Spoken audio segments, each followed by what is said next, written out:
on se retrouve aujourd'hui pour une nouvelle vidéo. Aujourd'hui, ensemble, on va parler d'un sujet qui a fait un petit peu polémique sur Twitter tout récemment, cette semaine. Et le sujet, vous le voyez dans le titre de la vidéo, c'est « Qu'est-ce qui fait un bon auteur ?» Le sujet, il est suivi d'un tweet du coup d'une personne qui a expliqué que pour être un bon auteur, il fallait écrire des bons romans. Et ça lève plein de questions. Qu'est-ce que c'est qu'un bon auteur, bien entendu, mais aussi qu'est-ce que c'est qu'un bon roman? Qu'est-ce qui fait un bon roman? Qui est-on pour juger finalement un bon roman ou pas un bon roman? Donc voilà, moi j'avais envie d'aborder toutes ces questions-là avec vous. Et du coup, la vidéo va se découper en 3 parties. Première partie, on va se questionner sur le vocabulaire, c'est-à-dire auteur. Qu'est-ce que c'est? Qu'est-ce qu'il y a derrière? Deuxième partie, on va se questionner sur qu'est-ce qui fait qu'un auteur se reconnaît comme auteur? Qu'est-ce qui fait qu'on commence à s'appeler auteur? Et enfin, troisième partie, on va plutôt s'intéresser à la question du bon auteur. Qui est un bon auteur? Première chose, le vocabulaire. Moi, je distinguerais 3 formes d'auteurs, d'autrices. On va avoir les auteurs, autrices, les écrivains, écrivaines et les romanciers, romancières. L'auteur, autrice, c'est plutôt tout de suite la personne qui va créer. Mais on peut être auteur, autrice de bande dessinée, on peut être auteur, autrice de livres, on peut être auteur, autrice d'essais, mais on peut aussi être auteur, autrice d'une peinture. Donc c'est vraiment la personne qui va créer, c'est le créateur, c'est la créatrice. Et du coup, le simple fait finalement de créer pourrait donner ce titre d'auteur ou d'autrice qui fait que ce terme est très large. Si vous vous intéressez sur la question d'utiliser le mot autrice pour les femmes, je pourrais vous en reparler. C'est un choix que moi j'ai fait il y a 2-3 ans maintenant, voire un peu plus, je ne sais plus. Mais du coup, si c'est une question qui vous intéresse, on pourra totalement en reparler dans une prochaine vidéo. Vous pouvez déjà retrouver ma vidéo sur l'écriture inclusive, puisque ça fait partie un peu de la question et de l'idée derrière. Le deuxième mot de vocabulaire, c'est donc l'écrivain, l'écrivaine. Là, on rentre dans quelque chose qui est beaucoup plus spécifique, puisqu'on parle clairement de la personne qui écrit. Mais là encore, on va pouvoir écrire des scénarios, on va pouvoir écrire des romans, on va pouvoir écrire des essais. Donc ça va être tout ça, ça va englober finalement toutes les personnes qui sont donc auteurs, autrices, mais qui sont spécialisées dans le média de l'écrit. Et enfin, on a vraiment encore plus spécialisé, on a le romancier, la romancière, où là du coup on va vraiment mettre l'accent sur le fait d'écrire un roman. Et du coup là c'est vraiment les gens qui vont écrire des romans, quelqu'un qui va écrire un essai sera un essayiste mais il ne sera pas romancier. Voilà, donc déjà vous voyez qu'on a plusieurs types de vocabulaire et que finalement le terme d'auteur, d'autrice qu'on utilisait donc précédemment dans la polémique, il englobe vraiment quelque chose de large puisque on n'a pas besoin d'écrire pour être auteur ou autrice, on peut voilà, créer des peintures, créer des dessins et on sera déjà un auteur ou une autrice. Deuxième partie de la vidéo, qu'est-ce qui fait qu'un auteur va se reconnaître comme auteur? Alors ça c'est assez compliqué et c'est assez vague puisqu'en fait ça va dépendre de chacun. Il y a des auteurs qui à partir du moment où ils ont l'idée d'écrire un livre et à partir du moment où ils commencent à écrire vont se considérer auteurs. Il y a des personnes pour qui la considération en tant qu'auteur va arriver ensuite, plutôt au moment où ils auront terminé leur roman. Ensuite, il va y avoir des personnes qui vont se considérer auteur-autrice qu'à partir du moment où ils vont être lus. Donc, ils vont être soit auto-publiés, soit qui vont commencer à partager leurs textes sur des plateformes comme Wattpad ou des choses comme ça. Il va y avoir aussi des auteurs qui vont considérer qu'ils ne sont auteurs qu'à partir du moment où ils sont validés par une personne extérieure et du coup j'entends par là plutôt des personnes qui vont viser d'être éditées dans une maison d'édition classique pour passer à travers finalement un comité de lecture, une validation, finalement être reconnus comme de vrais auteurs parce qu'il y a quelqu'un, une entité qui les aurait reconnus comme tels. Et enfin, on va avoir des personnes qui se considèrent auteurs à partir du moment où ils commencent à gagner de l'argent vis-à-vis de l'écriture. Donc ça peut être parce qu'ils sont auto-édités, ça peut être parce qu'ils font des ateliers d'écriture.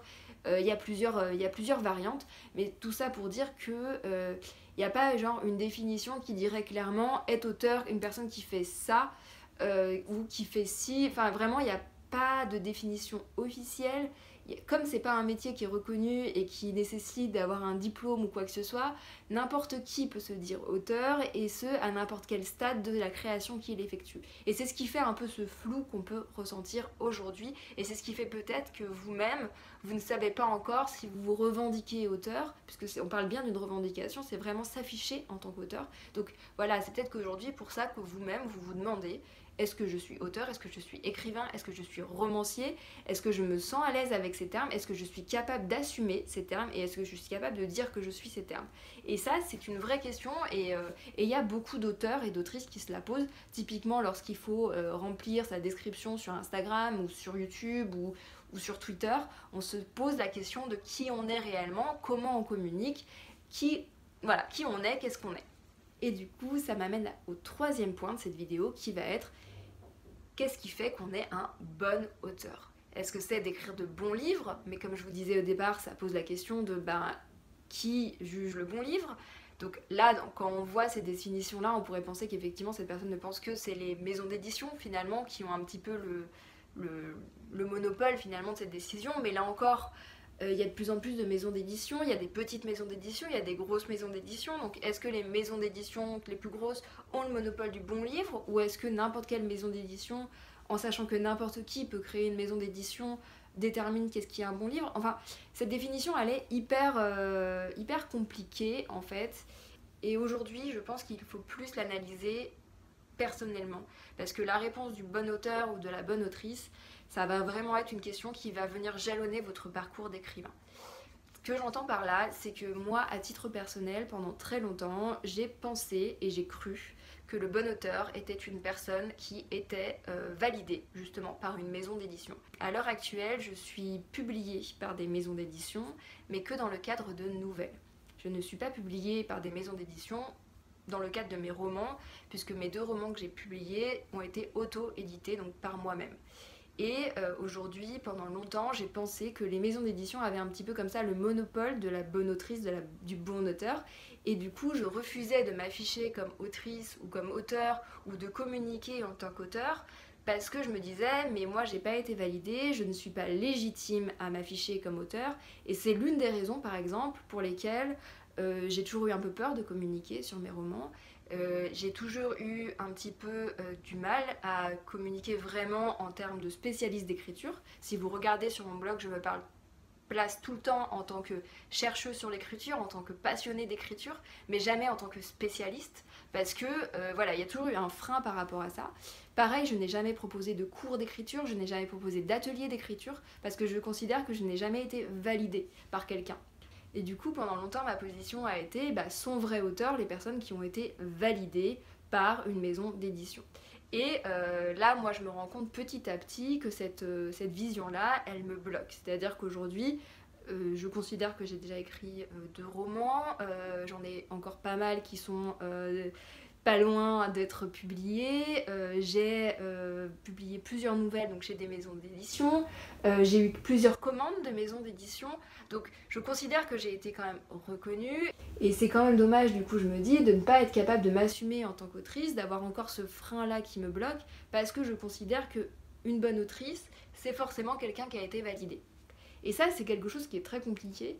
Et en fait, je suis en train petit à petit, ça se fait pas facilement, mais de casser un petit peu cette idée-là, et de me dire qu'en fait, une bonne autrice, c'est pas forcément quelqu'un qui a été validé par quelqu'un de sachant que seraient les maisons d'édition ou le comité de lecture, mais en fait, qu'une bonne autrice est tout simplement validée par ses lecteurs. C'est-à-dire qu'un bon roman, c'est un roman qui est lu.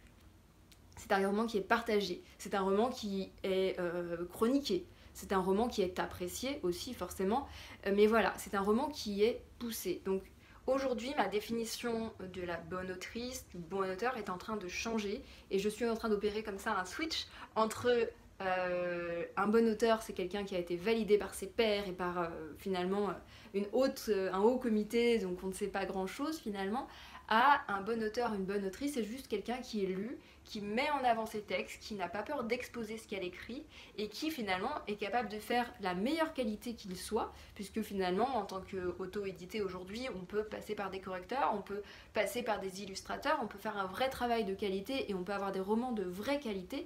Et du coup, c'est ça que j'ai envie de mettre en avant aujourd'hui et c'est aussi ça que j'ai envie de casser comme barrière et de réussir à être plus à l'aise avec ce statut-là et d'être plus clair avec ce statut-là finalement et d'assumer aujourd'hui que je suis une autrice et d'assumer aujourd'hui que je suis probablement à peu près, vous voyez j'ai du mal encore, une bonne autrice puisque j'ai des romans, ils sont appréciés, ils sont lus, ils sont partagés, ils sont chroniqués, donc finalement je dois pas être si mauvaise que ça et voilà, mais c'est là où je trouve ça super intéressant comme question, c'est que finalement un bon auteur, une bonne autrice, c'est ce que vous y mettez vous et c'est ce que vous y mettez vous comme sens. Parce que de toute façon, il n'y a que vous qui êtes là pour décider si vous êtes bon ou si vous êtes mauvais. Et aujourd'hui, si quelqu'un de votre famille par exemple vous dit bah t'es nul, quelle est sa valeur à cette personne qui vous a dit ça? Voilà, qu'est-ce que cette personne y connaît en écriture? Et même si demain un comité de lecture vous dit tu es nul, bah c'est peut-être tout simplement parce que l'œuvre n'est pas compatible avec la ligne éditoriale de la maison d'édition, que c'est pas forcément compatible avec ceux qu'ils attendaient eux, mais ça veut pas dire que le roman ne peut pas plaire à d'autres personnes. Donc c'est un peu compliqué à fixer et du coup je trouve ça super intéressant de faire le travail soi-même sur qu'est-ce que nous on considère comme être un bon auteur, tout simplement pour pouvoir aller coller soi-même au plus près à cette définition. Si moi aujourd'hui, et c'est ce que j'essaye de tendre, le bon auteur c'est la personne qui est lue, et ben du coup pour coupler et pour aller vers cette idée-là, et ben mon but c'est de mettre à disposition mon roman, c'est de faire du mieux que je peux pour diffuser le meilleur roman possible, et c'est ensuite d'aller faire de la communication, et c'est ensuite de le faire lire, c'est ensuite effectivement de l'envoyer aux influenceuses littéraires, c'est comme ça de le mettre en avant, de le porter, pour qu'il devienne un roman qui est lu et du coup de fait qui devient un bon roman. Je pense que c'est très important de faire ce travail d'introspection sur qu'est-ce qui pour moi est un bon auteur et comment je peux aller vers ma définition ultime du bon auteur, comment je peux faire pour devenir un bon auteur dans mes termes à moi, puisque c'est ça qui est important finalement, c'est soi-même se reconnaître comme un bon auteur. Voilà, en gros ce que j'avais à vous dire sur le sujet. C'est pour ça que ça pouvait pas rentrer dans un thread de Twitter, ça rentrait pas dans 500 mots, il fallait que je vous le partage en vidéo. Je sais pas ce que vous en pensez, je sais pas vous qu'est-ce que vous considérez comme être un bon auteur et je sais pas non plus si vous-même vous vous considérez comme un bon auteur. Du coup j'aimerais bien que vous me disiez ça en commentaire.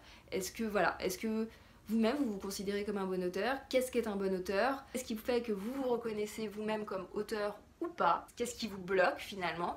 Voilà, dites-moi tout ça en commentaire et puis on se retrouve très très vite pour une prochaine vidéo. Allez, bye!